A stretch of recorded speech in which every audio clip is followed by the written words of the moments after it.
Welcome to Unplugged Live with Dr. Diane Smith-Clark, PhD. Get ready to get inspired by the stories of overcoming life's challenges to bring change and transformation. Here's Dr. Diane. Hi, I'm Dr. Diane Clark, and I'm here again with another segment of Unplugged Live. My co-host is still on assignment, but will be back very soon, I am told. Thank you for joining us on tonight. Listen, please leave your comments on Facebook and YouTube. Like us, share us, and subscribe to our channel. You can find me on YouTube. You can find me on LinkedIn.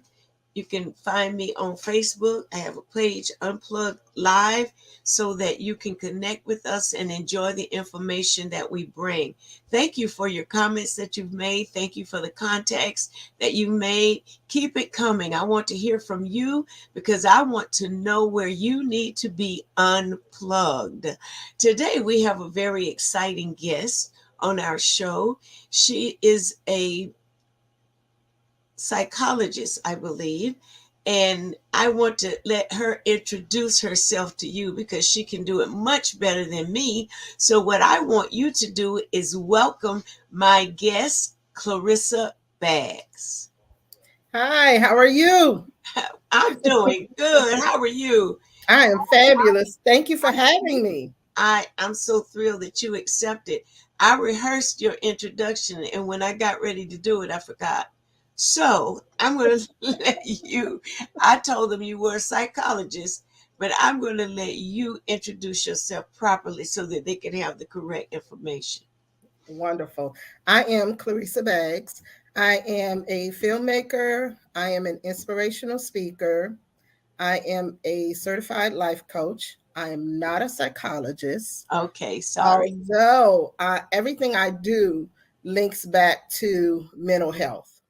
All of the work that I do, all the people I come in contact with, all of the lessons that I teach, all go all the way back to mental health.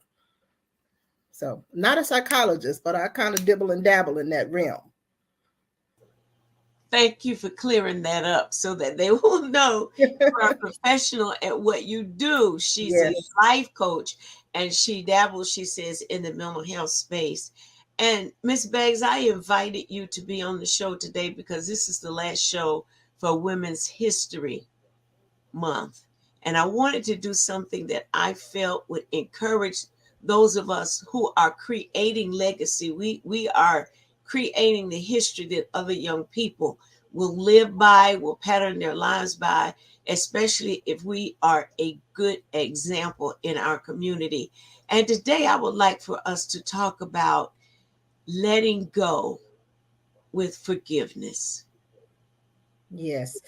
Much of the work that I do focuses on helping people find their voice so that they can find a space of forgiveness. And a lot of it that I do is because of my own personal background. I am the eldest of 12 kids, and I grew up in a very abusive household.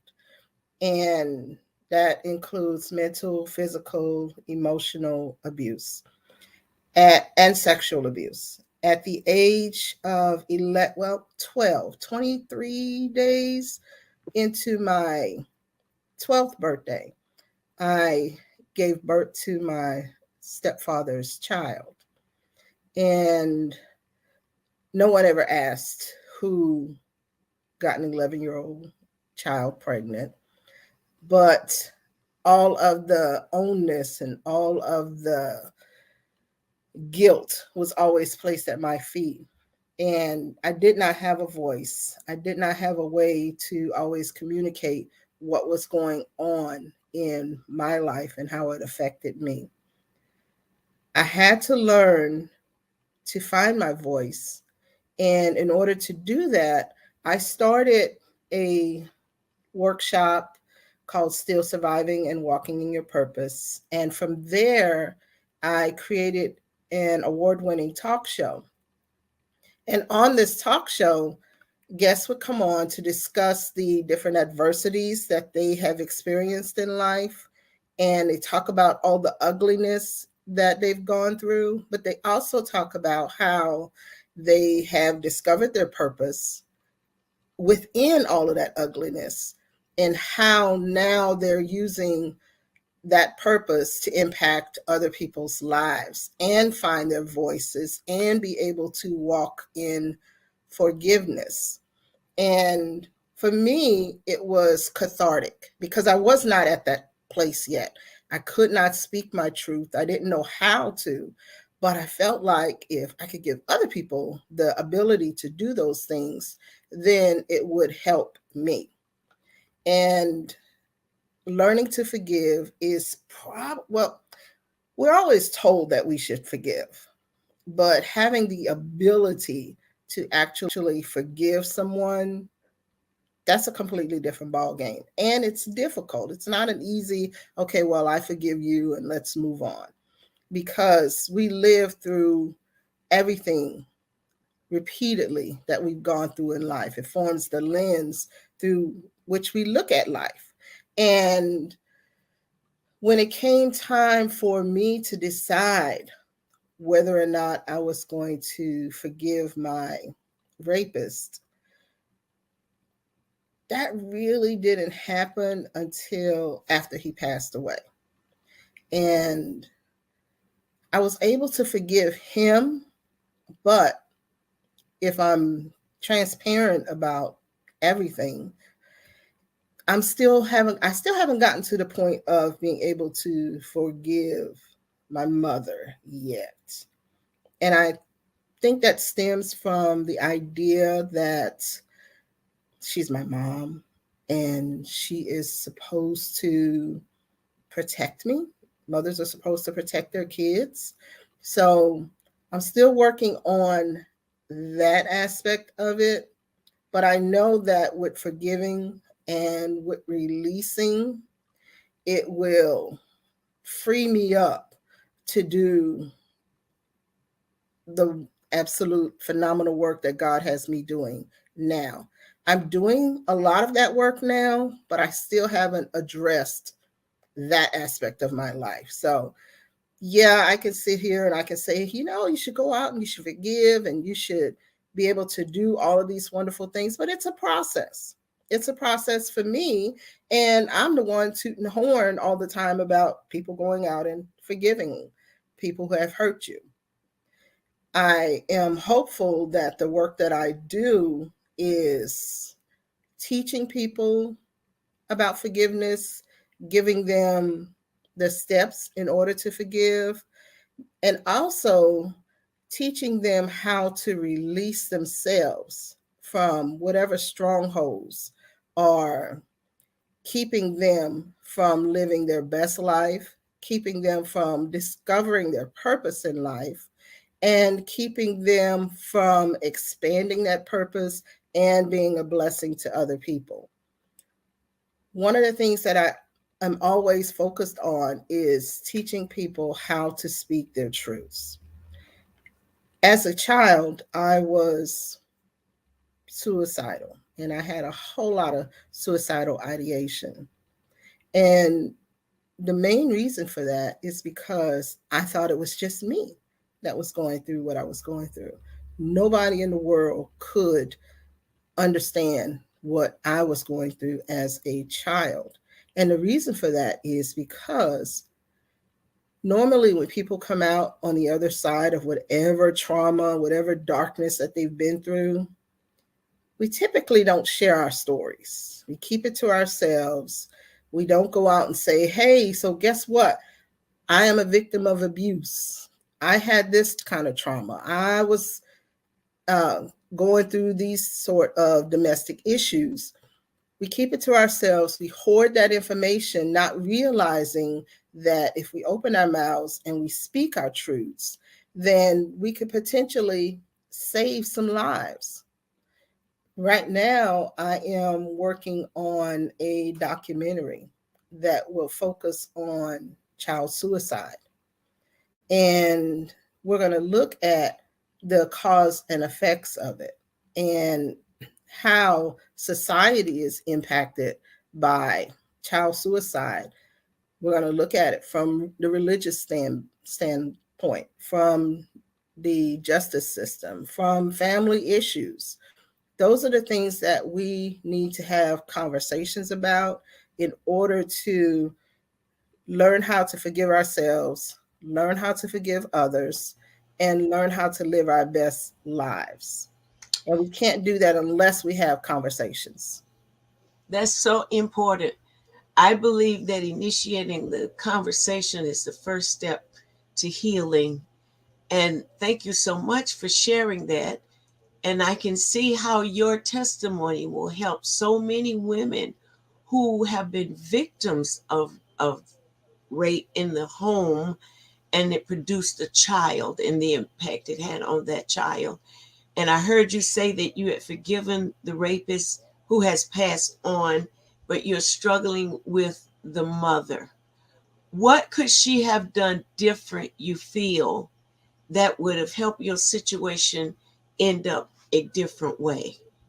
I feel like when she found out that these things were going on in the household, Mm-hmm. that had she reacted in a way to prevent it from happening further, it would have been, it would have made a significant difference in my life. But instead, it happened before, of course, before I was pregnant. It started in the third grade. The grooming process started in third grade. I was in sixth grade when I gave birth. But, and she knew that this had happened, and she knew who the father was. And she continued to have him there. His only his only punishment was that he had to have a vasectomy. That was So, his punishment for what he had done to you? yep, Well, he that had just freed him to do that more without exactly. producing children. Exactly. And even today, I mean, he's gone. She married twice since him. But even today, she still worshiped the ground he walked on. She still would argue with you and want to fight you if you want to talk about him. So, and I remember one time asking her, we were arguing about something. It has to do with her husband after him. And I asked her, why are you always choosing men over your children? And she said, because he can do for me what you can't do. That was her that was her reasoning, and she said it flat out to my face. And so that's where my struggle comes from. Mm-hmm. Just being able to even acknowledge it. And I'm also coming to the realization that I may never get an apology. I may never get an explanation. So I am working on accepting that. I understand. And often when we are traumatized and things happen to us, we don't always heal the way we'd like to, because that trauma writes itself in our DNA. Yes. And once it's in your DNA, it creates a filter that you view your whole life through that filter of pain and disappointment and hurt. But I understand in a lot of cases like yours, the mother chooses the husband over the child. And a lot of times, Clarissa, that's indicative of the mother having experienced trauma or something that was going on in her life before you ever came along, Mm-hmm. that had her in a disposition that she really needed him and she really loved him. And, she felt like because she was your mother, that you would just love her anyway and everything would be all right, are some of the explanations I have received when speaking to women who have been in this situation. How does she relate to her grandchild? Um, they really don't really have a relationship. They rarely see one another. My daughter is now 45 years old. Okay. So yeah, I'm barely 12 years older than my child. But my mom says that she tells people that I'm a liar and that the things that I am saying are untrue. But I've got an entire DNA sample I was specimen. going to ask, did they do a DNA to detect whether the child was his? Did you get to that state? No, I mean this was in the 70s. Oh, okay. So that Wasn't as was popular then. Yeah. that wasn't a thing, and it could only be him. I mean, I I was in third grade when this started happening, and it even continued even afterwards. I remember After her. you had the baby? Yes, But you were old enough at that point to fight back. What happened that you didn't fight back? one of the things is fear. Another thing is, well, if you don't, then I'll just go and get one of your sisters. Because I'm the eldest, and I had all these sisters and brothers underneath me. And that was a threat. And the thing is that he could say whatever he wanted to say. He could tell my mom whatever.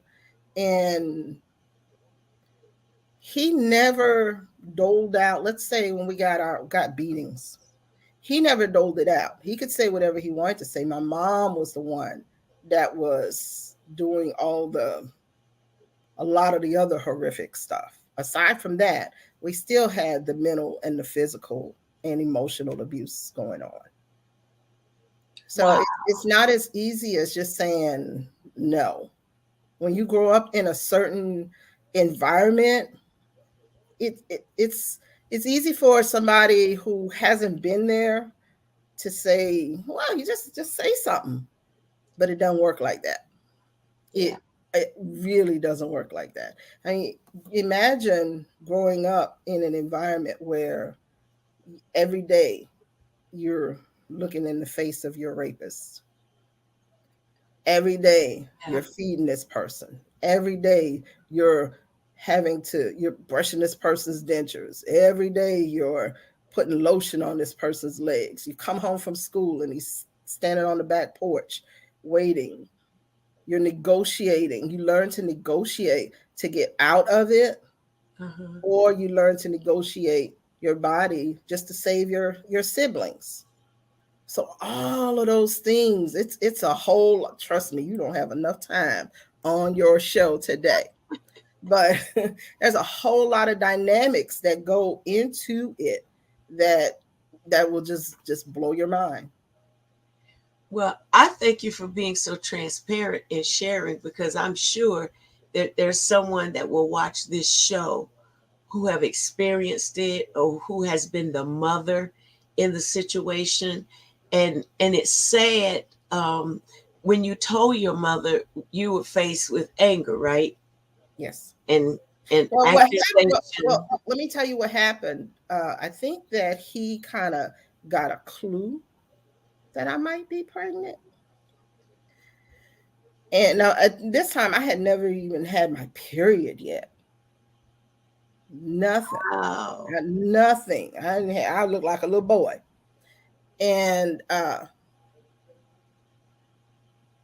she took me to a clinic. And at this time, there was this clinic, and it was in a house. And back in the 70s, there was no such thing as patient privacy. And that's where she found out at the clinic, because even the doctors were crazy. But before that happened, he pulled me aside and he had a Bible. And he made me place my hand on this Bible, that if anybody, and he said, well, what'll happen if you put your hand on the Bible and you swear something, you don't do it, you know what's going to happen. I said, I'm like, yeah, sir, you go to hell. Oh, We wow. were taught, right?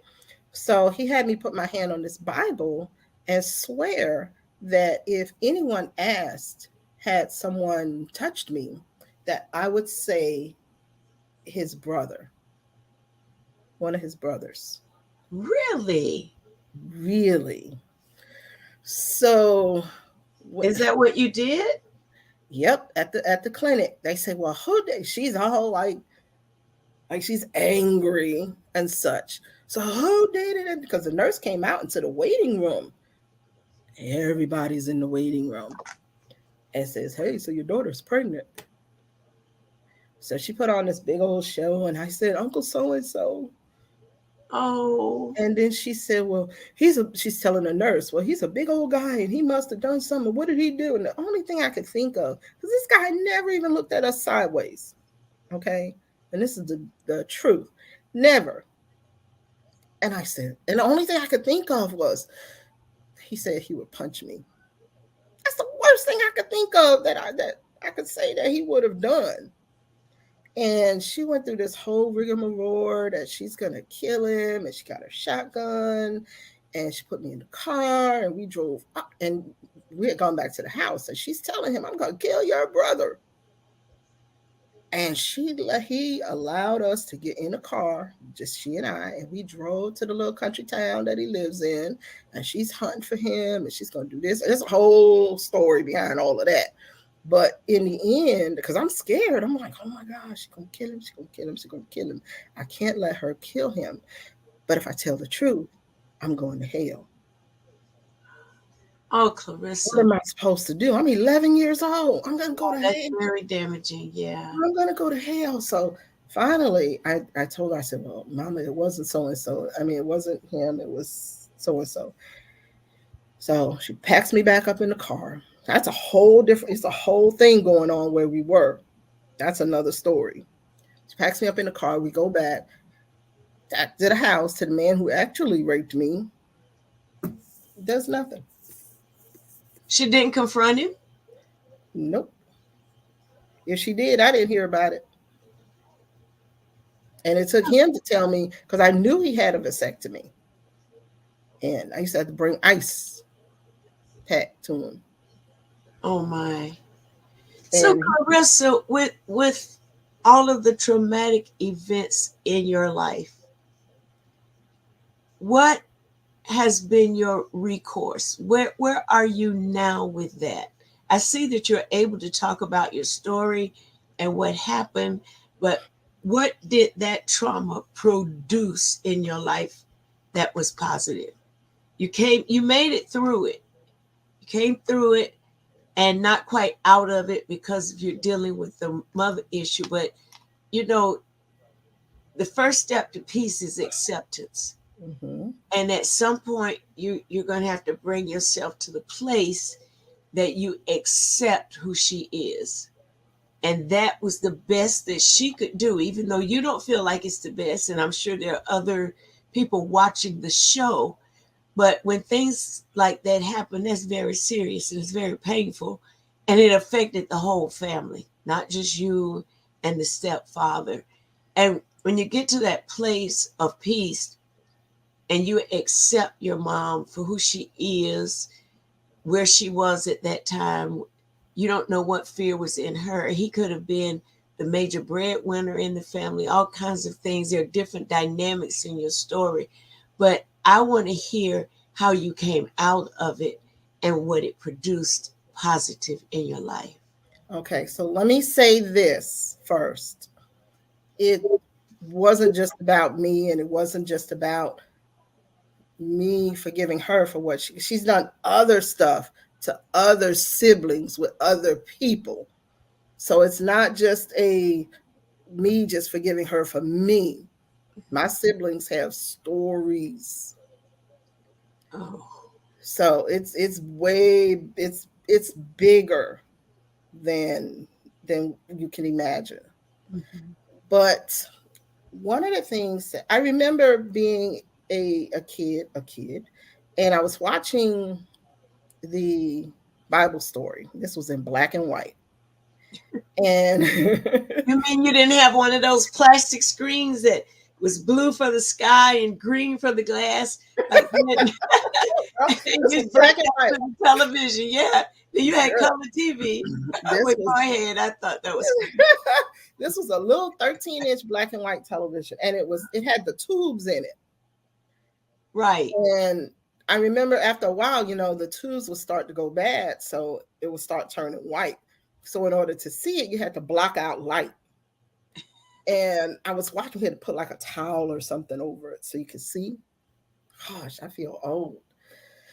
And I'm watching the Bible story, and even though you know about Jesus and him dying on the cross and this and being risen and all of that stuff, I really didn't truly understand. Mm-hmm. And I was watching it, and Jesus looked up to heaven and asked God, why had he forsaken him? And in a child's mind, I thought, okay, now I get it. If he doesn't care about his own son, he certainly doesn't care about me. This is why these things are happening. So in my mind, I figured it out. He don't care nothing about me. Oh my. That was, I became, I had suicidal ideation. I trying to figure out how I was going to kill myself. And then one day I had a dream and this person came to me in this dream and said, come here, I want to show you something. So I got up to go and follow her, and she took me into this room, and the room was pitch black. Like you could not see your hand in front of your face. And in this room, to the left side of the wall, were 3 huge museum-like frames. And they had the light bars over the top. Mm-hmm. And so I'm walking with her, and the first one we see, and I'm closest to the paintings. The first painting I see is what we envision Satan to look like. Mm-hmm. So he's sitting there, he's got a red suit, red eyes, horns, the whole 9 yards. What our vision of him is. So I scurry past that. And the next one is a picture of what we envision Jesus to look like. Sitting there with his hands up, with the halo, the ring around his head, and all of that great stuff. So logic tells me, even as a child, that the next picture has to be God, right? Okay. So I'm trying to get to this painting, and she sticks her hand out and she stops me. And she says, no, he's not ready for you yet. He has things that he wants you to do before you can see him. Okay. And I woke up, and I never tried to commit suicide again.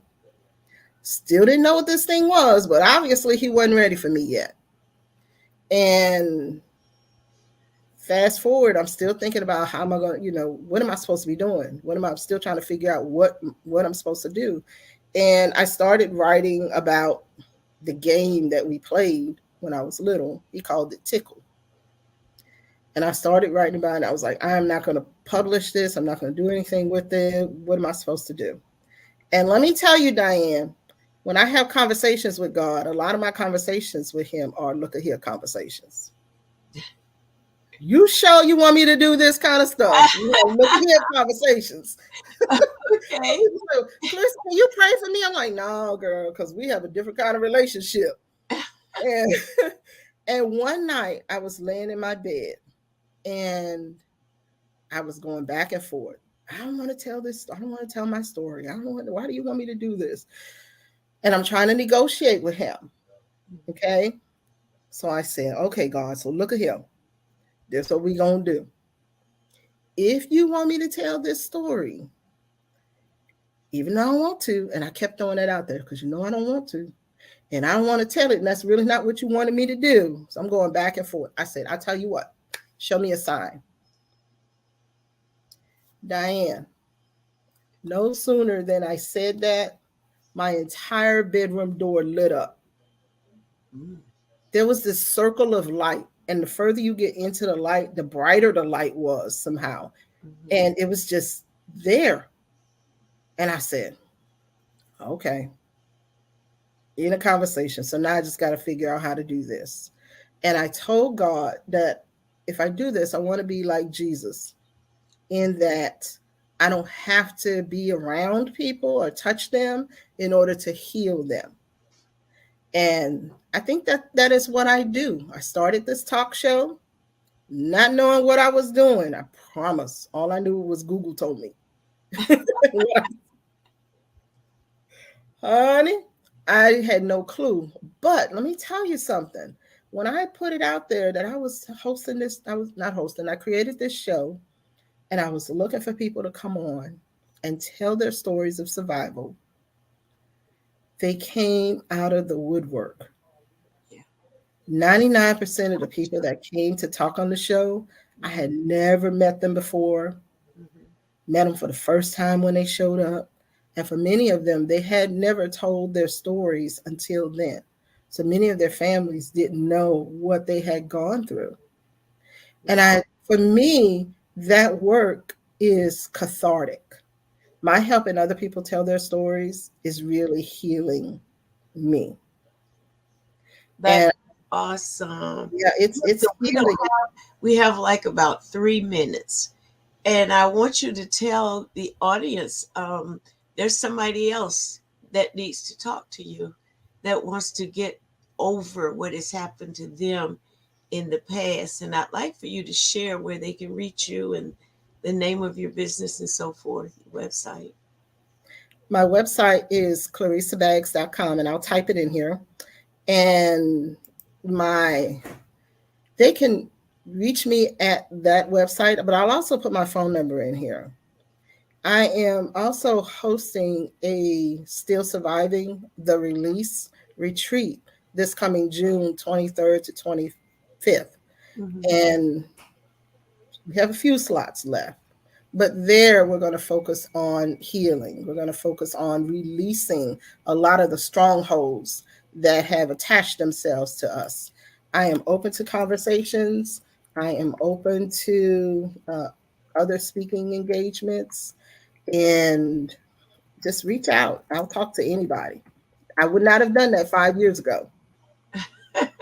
Well, we thank God for where you are now. Would you voice your number for us, please, and your website? Yes. Clarissa Bags. It is.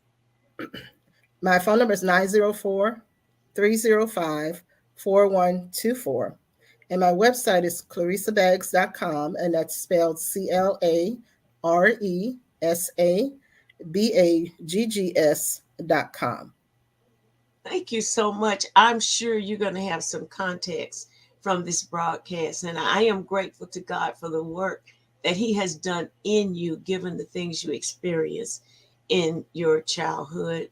And secondhand hate is the worst kind. You had your own hatred, and then you took on the hatred of your siblings. That's quite a load for a human to carry. But I'm grateful for God that you have found a way to bring healing and resolve in your life so that you can do the things that He wants you to do.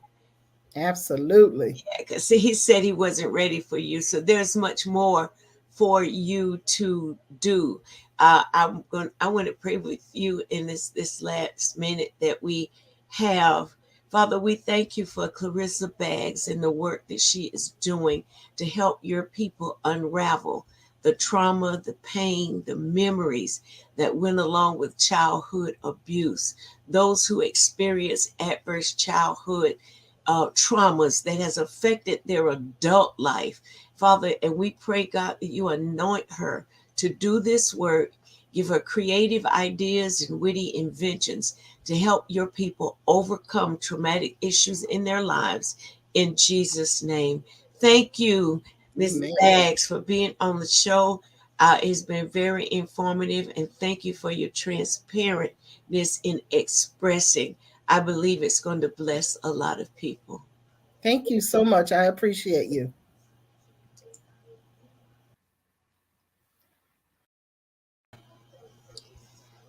Thank you for joining us. I believe you have heard something in this broadcast that will bless you or a family member or even a friend, that they will know who they can call to talk about their story or encourage them to get counseling so that they can come to a place of wholeness and become a person who leaves a legacy of hope to people who do not have hope. Listen, in May 13th, that's May 13th, Coming up is our celebration of women.